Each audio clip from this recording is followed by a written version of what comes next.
think I pull out two things. One is the power of listening. If you listen really carefully, people tell you everything. They will, if you really listen. And I never stop learning that lesson. The other one, and it's slightly related, we have a people survey. People give their responses, which is always very sobering. But the most important question I find in there is, do I feel free to speak my mind? And for me, that was a test of, have I got an environment where people feel safe?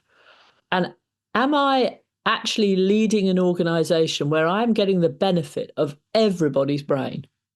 Because if people don't feel free to speak up or don't feel respected, most important, then you really don't get the benefit of all of their wisdom and experience. And several times in my career, I was saved from terrible errors by somebody in my team, perhaps 2 layers down, saying, hey, do you know this might have this consequence? Or do you know that you said this and we've interpreted as that? Are you sure you mean it?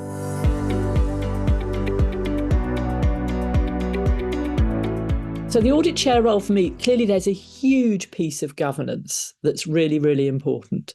I look for transparency. If somebody tells me everything is wonderful, I'm lost at the first sentence, because I have never done a job where everything is wonderful. People say things don't go wrong. They do go wrong. I could never afford a control framework which meant there were never incidents. I'm looking for someone who's lived through things, who's realistic, who's confident enough to surface things and not see that as a weakness or a risk. So if a CFO knows the answer to every question, either I'm useless or I've asked the wrong question, or we've somehow got the dynamic between us a little bit wrong. The CFO, I don't expect you to do everything. I expect other people to be doing things in your team, and I don't expect you to know the answer to every minute question.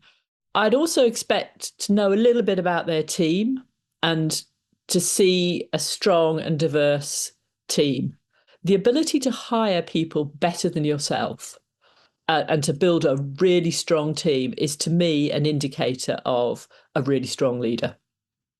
And so that's why I'm interested in what's the CFO's team, how many potential successors are there, because I'm looking for somebody who is sure of themselves, but knows that they won't know everything and you can collaborate with.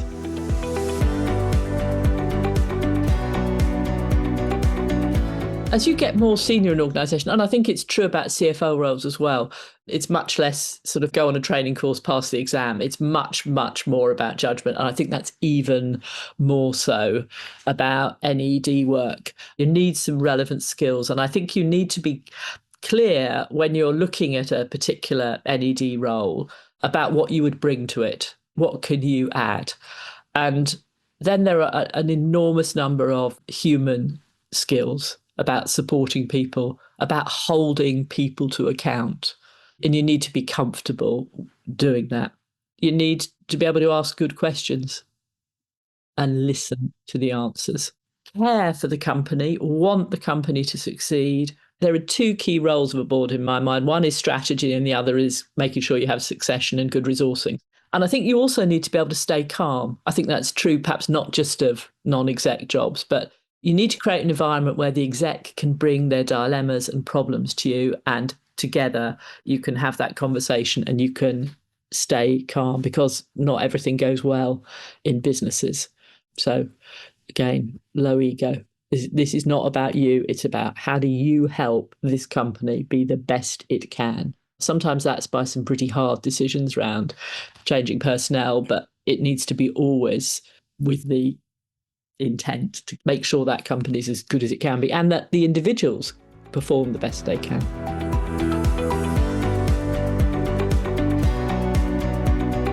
How do you do it without doing the exec's job? How do you do it without the exec thinking, oh my God, here she comes again, interfering in my job? I think you have opportunities, and often I'm very keen to be involved. We have a workforce engagement committee which has a reason to go out and talk to people and openly say, like, how do you feel, what's going on? So that's a really good way to do it without interfering. I will often have chats with people about if there's something coming up to the audit committee. I'll speak to them before the audit committee. I've got an excuse to go in without looking like I'm interfering. I also get a lot of signals by how people turn up at the audit committee and how much the CFO has scripted them or not. You can get good data from the people surveys because you can look at the finance team, you can look at departments, you can look at operations that are quite remote. So that gives you quite a lot of data. You get good data from looking at the things that go wrong. How quick do you know? How do they respond? Do they just sack everybody and sweep it under the carpet? Do they do a deep dive root investigation? You need to use a lot of those signals and be a bit careful about how much you jump into the organisation so you don't get too executive.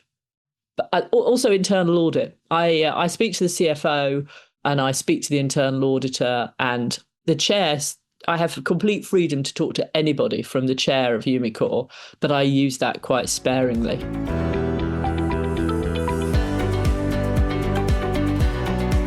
Not understanding the dynamics of the board, big mistake. Not putting enough attention to the upward dynamics of the board and the chair relationship. My feedback to myself is don't make any assumptions, test everything you might want to say. Even if you think that you've established this before you've joined the board, make sure it really is what you think it is.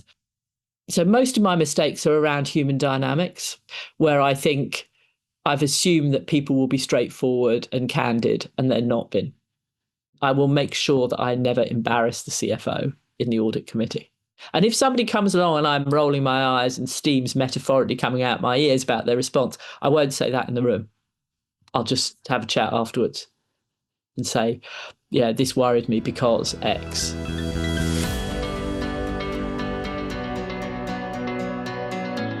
The purpose of the audit committee is not to eliminate risk, but to make it very explicit.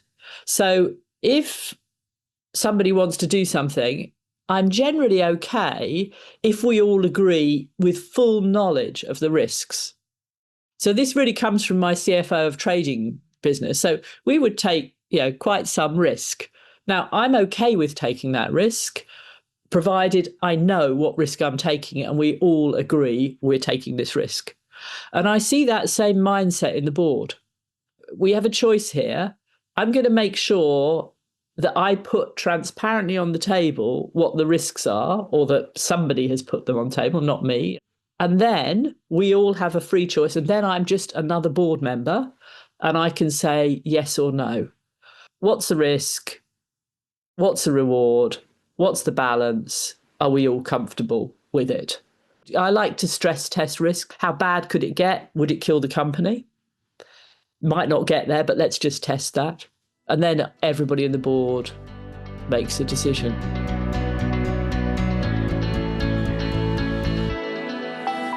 Pick your company well.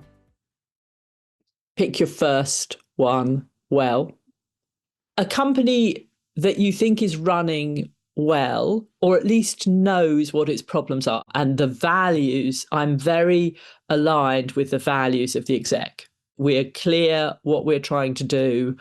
We have open conversations. There's alignment about the objectives. It doesn't mean that the company's performing like a dream, because where's your opportunity to have an influence? But the company knows what it wants to do.